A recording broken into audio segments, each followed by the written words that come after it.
bakunzi ba KMTV cyangwa Kiyago Media TV bivana naho muherere uno munsi nkuko twabibasezeraniye yuko Kiyago Media TV izo kwaba yishikiye ku kivi ahantu hose hazo bari kwarabera ibintu byose byerekana ishusho nziza y'igihugu cyacu cy'u Burundi.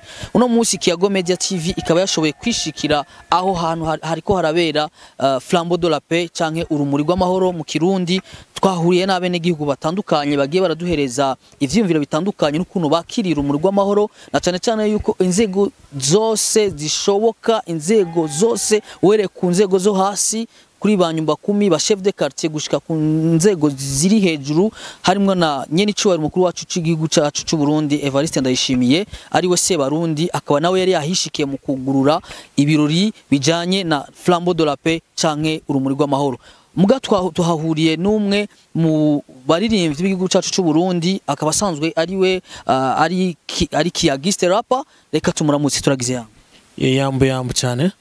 Mbega Kiyagiste rapper ko twari tumaze imisi tutakubona muri circulation, nubwo hari ikintu gishasha twari duherutse kubona cyasohotse mugabo utagerageje kugipromotinga, uno munsi vyagenze gute kugira ngo uzinduke kare nawe wishikire mu rumuri rw'amahoro? Okay, turetse kwanza ivy'umuziki nuko urumuri rw'amahoro ni navuga ko ni imwe mu evenement y'igihugu akomeye cyane, kandi iyo amahoro ahari ni kuvyerekana ko hari nivyo twarimo ngaha. Mwabonye twanezerewe, kunywa twanyoye, tamba turatamba. So je nk'umwe mu bene gihugu nashoboye gushika ngaha, kandi mu baririmbyi b'u Burundi nashoboye gushika ngaha naryohe n'abandi.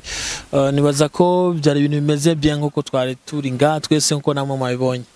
Yes, bakunzi ba Kiyago Media TV muravyumvise ingene ariko aravuga. Mbega uno munsi wewe ni giki wabonye gishasha utarumenyereye mu rumuri rw'amahoro, kubijanye na klima, kubijanye n'ukuntu abene gihugu bariko baravyina twabonye kuri stage uno munsi vyari donc vyari biryoshe cyane.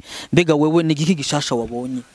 Bon, gishasha nabonye muri no Flambeau de la Paix no mwaka nuko tugereranje n'iziherutse nuko abene gihugu bato bari bafise ubwigenge budasanzwe, bashoboye kurira kuri stage, bashoboye kurira kuri podium, baratamba baridagadura uko bumva bashaka, ata muntu n'umwe ashoboye kugira iki kubaburabuza.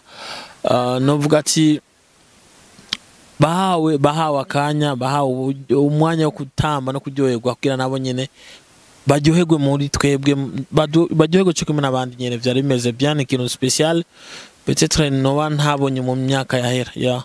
Yes, hari kandi kantu jewe nk'umumenyesha makuru wa Kiyago Media TV nashoboye kubona kadasanzwe kamenyerewe cyane mugabo kaje karyosha ibirori cyane. Hagaragara umuririmbyi yari kuri podium yashoboye guhagarara afise microphone aravuga ati ndabasabe mwese mu vyubahiro vyanyu muhaguruke.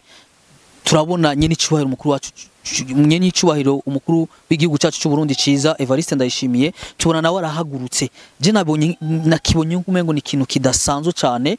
Mbega uvyakiriye gute kubona se Barundi yahagurutse mu bandi, umuririmbyi arashigikira indirimbo y'umuririmbyi, arakoma amashi, tubona bose bako bararirimba, tubona n'inzego zose ziguwe neza, abaranywana n'abene gihugu. Mbega kuri wewe wavyakiriye gute? Bon, je novuga ko ni wa mutima nyene wo kwereka ko ari kumwe n'abene gihugu bose, gushigikira umwene gihugu wari wese yerekanye urukundo ku gihugu ciwiwe. Nico novuga ko nyene cyubara umukuru w'igihugu cyacu ciza cy'u Burundi yashoboye kwerekana, kandi turabishima ko turabibona haba mu bikorwa bitandukanye, ari mu bantu ba mbere bitanga cyane kuba bari kumwe n'abene gihugu hirya no hino. Novuga yuko ndamushimiye cyane kandi ndamusaba yuko yobandanya kubana natwe kuko turamukunda cyane. Yes, na cyane ko tubona yuko ashigikiye no gwaruka, biragaragara cyane mu bikorwa biko birakogwa, harakoze ibikorwa byinshi no mwaka. Turabona banke y'ugwaruka. Mbega iyo banke y'ugwaruka muri bino kintu cavuze civugo cuno musi gishasha twumvise kivuga ngo itunga rusangi. Mbega itunga rusangi kuri wewe ni giki? Itunga rusangi novuga ati mu majambo make ni ibintu bidukikije, ni ibintu n'ubutunzi bw'igihugu budukikuje. Novuga ko avuze itunga rusangi kujya mu bivuze sa mahera tubona mu mabanki, ni ibintu donc aho ubutunzi tubaye yes, ubutunzi bw'igihugu, amazu, amabarabara, iki ni ukuvuga niryo tunga rusange, tunga bene igihugu bose rifitiye akamaro ya nivyo. Yes, reka tubashimire rero nk'umumesha makuru wa Kiyago Media TV, tubashimire cyane kubona namwe mwashitse hano kuko hariho benshi bashoboye kugira ama showbiz. Mbega nigiki wobwira abandi bantu bashoboye kugira showbiz kuri Flambeau de la Paix, kuko twabibonye hari abashoboye kubigira, ariko twabonye abaririmbyi batandukanye bahishikiye, abatashoboye kuyishikira wo bavunira akaguha kaye kugira ngo nejo bundi baze bahishikirwe kugira ngo bashobore gushigikira Flambeau de la Paix, urumuri rw'amahoro, na cyane cyane yuko ata mahoro nta gikorwa na kimwe kiyakora, ata mahoro nta n'umuririmbyi yoja muri studio ngo aririmbe. Wo babwira iki abatashoboye gushika ngaha bari muri ka kantu bita showbiz? Bone waza ko atari gihe cyiza cyo kwerekana ama showbiz kuri evenement y'igihugu nk'iyi. Hanyuma habaye evenement y'igihugu nk'iyi ni kuza ku bwinshi tukaryoherwa tukidagadura. Abashoboye kugira ama showbiz nibaza ko harimo kutiyumvira neza, kuko abantu babonye abantu twari ngaha twaryohewe cyane. Nibaza ko bakeneye gusigurirwa neza cyane ikintu cyitwa Flambeau de la Paix, bakisigurirwe neza kugira hanyuma ntibize bisubire kuba yani ivyo. Yes, reka tugushimire cyane Kiyago Media TV, aho mudukurikirana muri hanze y'igihugu, abari mu ntara za ruguru ndetse no mu gisagara ca Bujumbura. Kiyago Media TV yari yahishikiye muri Flambeau de la Paix, urumuri rw'amahoro, tuzokoma turukurikira aho ruzoba ruri hose, na cyane cyane ata mahoro nta buzima, ata mahoro nibi muko tuko turabashikiriza, nitwariko kuba tuko turabashikiriza, nitwasubira kubabona kandi mbe muzogira icyo mushikirije kuri nombonesha.